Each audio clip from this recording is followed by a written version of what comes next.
என் நெஞ்சில் குடியிருக்கும்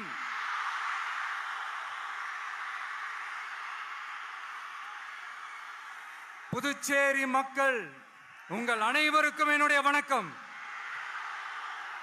வணக்கம் வணக்கம். எல்லாரும் எப்படி இருக்கீங்க?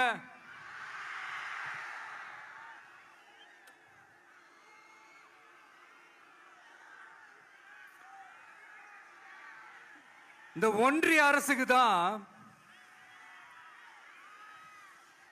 தமிழ்நாடு ஒரு தனி மாநிலம், புதுச்சேரி ஒரு தனி யூனியன் பிரதேசம். அவங்களுக்கு தான் தமிழ்நாடு தனி, புதுச்சேரி தனி, இப்படிலாம் இருப்பாங்க. ஆனா நமக்கெல்லாம் அப்படி கிடையாதுங்க. நாமெல்லாம் வேறு வேறு கிடையாது. நாம் எல்லாரும் ஒண்ணுதான்.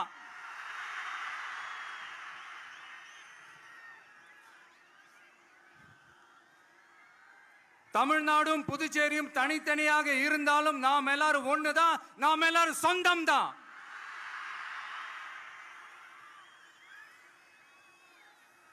வேற வேற வீட்டுல, வேற வேற ஊர்ல, வேற நாட்டுல, வேற ஸ்டேட்ல இருக்கிறதுனால நாம் எல்லாரும் சொந்தங்கள் இல்லைன்னு ஆயிட முடியுமா? அது எப்படி முடியும்? இப்ப பாத்தீங்களா, ஒருத்தருக்கு ஒருத்தர் பார்த்துக்கும் போது அந்த பாச உணர்வு, அதுதாங்க, அது மட்டும்தான். அது இருந்துட்டாலே போதும், வேற எதுவுமே தேவையில்லை.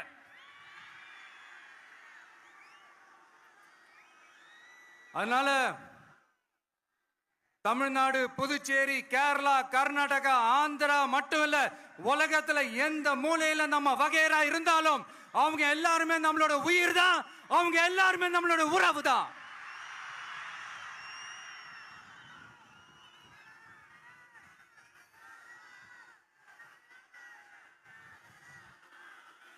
புதுச்சேரினாலே உடனே ஞாபகத்துக்கு வர்றது மணக்குள விநாயகர், அரவிந்தர் ஆசிரமம், வில்லியனூர் மாதான் சொல்லி இவங்க எல்லாரும் ஞாபகத்தில் வருவாங்க. அது மட்டும் இல்ல, மகாகவி பாரதியார் அவர்கள் இருந்த மண்,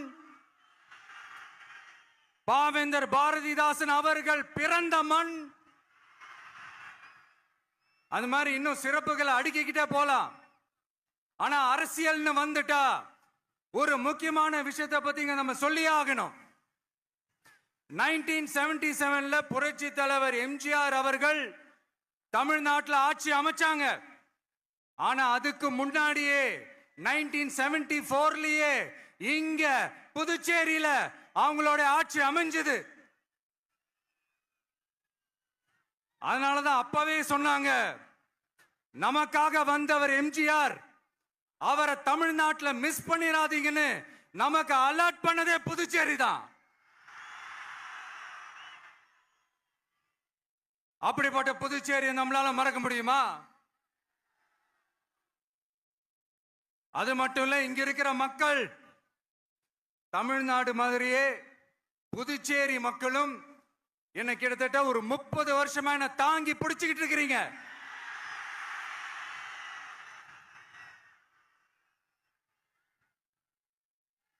அதனால இந்த விஜய் தமிழ்நாட்டுக்கு மட்டும்தான் குரல் கொடுப்பான்னு நினைக்காதீங்க. அப்படி பண்ணாத தவறு. புதுச்சேரி மக்களுக்கும் சேர்த்து தான் குரல் கொடுப்பான். அது என்னுடைய கடமையும் கூட. அதனாலதான் இங்க நீங்க ஃபேஸ் பண்ற பிரச்சனைகளை பத்தி இன்னைக்கு நான் பேசுறதுக்காக வந்திருக்கிறேன். அது மட்டும் இல்ல, இந்த புதுச்சேரி கவர்மெண்ட்டை பத்தி நாம சொல்லியே ஆகணும். இது டெஃபினட்டா தமிழ்நாட்டில் இருக்கிற மாதிரி நம்ம திமுக கவர்மெண்ட் மாதிரி கிடையவே கிடையாது. ஏன்னா வேற ஒரு அரசியல் கட்சி நடத்துற நிகழ்ச்சியாகவே இருந்தாலும் அந்த நிகழ்ச்சிக்கு தன்னெழுச்சியா வர நம்ம மக்களுக்கு பாதுகாப்பு கொடுத்து பாரபட்சமே காட்டாம இந்த கவர்மெண்ட் நடந்துகிட்டு இருக்கிறாங்க. அப்படிப்பட்ட இந்த புதுச்சேரி கவர்மெண்ட்டுக்கும் நம்ம புதுச்சேரி சிஎம் சார் அவர்களுக்கும் இந்த நேரத்தில் என்னுடைய மனப்பூர்வமான நன்றிகளை தெரிவிச்சுக்கிறேன். இத பார்த்தாவது தமிழ்நாட்டில் இருக்கிற அந்த திமுக கவர்மெண்ட் கத்துக்கிட்டா நல்லா இருக்கும்.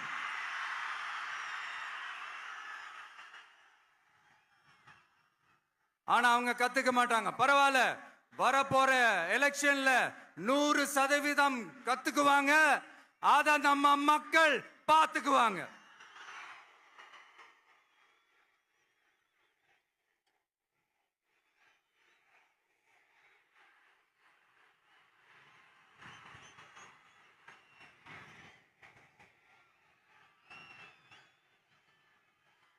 புதுச்சேரியில் இருக்கிற கவர்மெண்டோட கூட்டணி ஆட்சியில இருந்தாலும் புதுச்சேரிய ஒன்றிய அரசு எதிலையுமே கண்டுக்கல என்றது புதுச்சேரி மக்களான உங்களுக்கு நல்லாவே தெரியும்.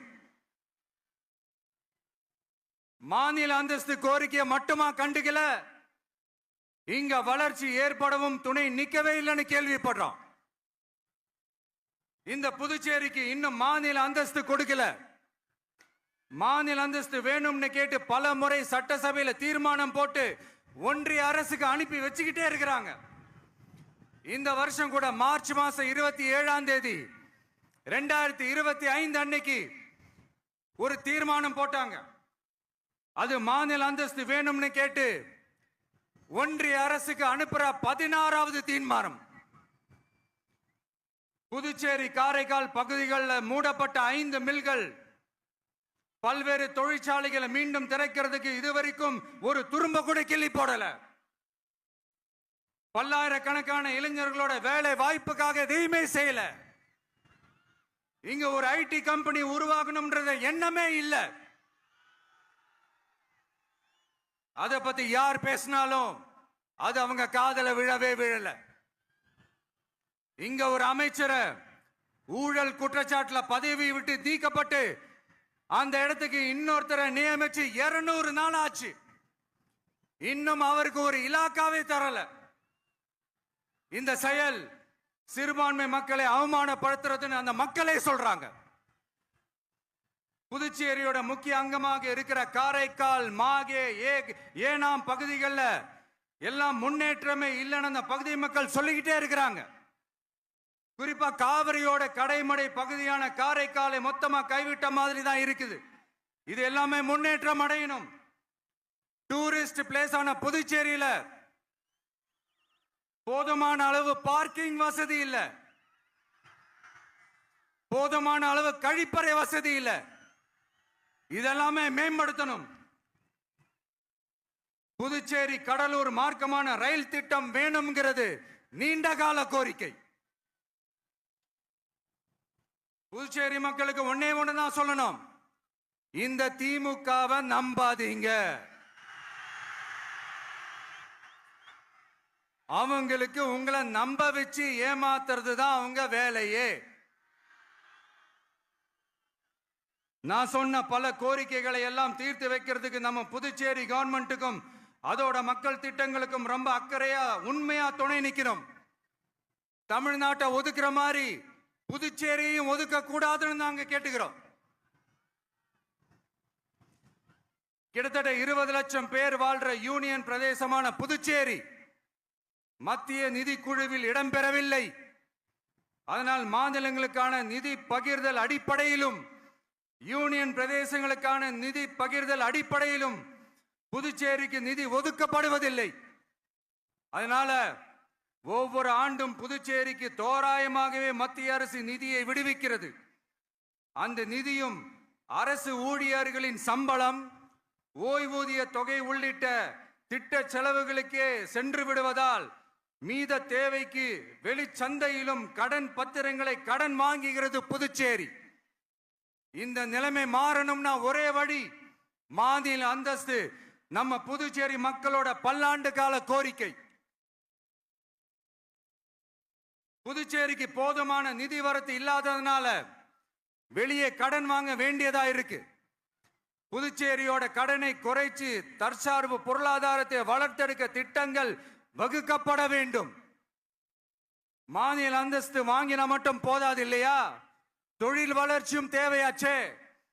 புதுச்சேரி தென்னிந்தியாவின் முன்னணி இண்டஸ்ட்ரியல் ஹப்பாக மாற்ற எல்லா முயற்சிகளும் எடுக்க வேண்டும். இந்திய அளவில் ரேஷன் கடைகளே இல்லாத மாநிலம் புதுச்சேரி தான். ஏழை எளிய மக்களுக்கு வாழ்வாதாரமே ரேஷன் கடைகள் தான்.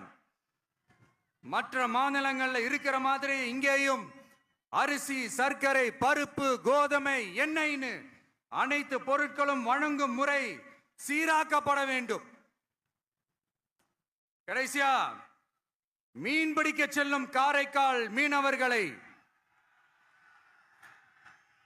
அடிக்கடி கைது செய்யும் இலங்கை கடற்படை அவர்களின் படகுகளையும் பறிமுதல் செய்து விடுகிறது.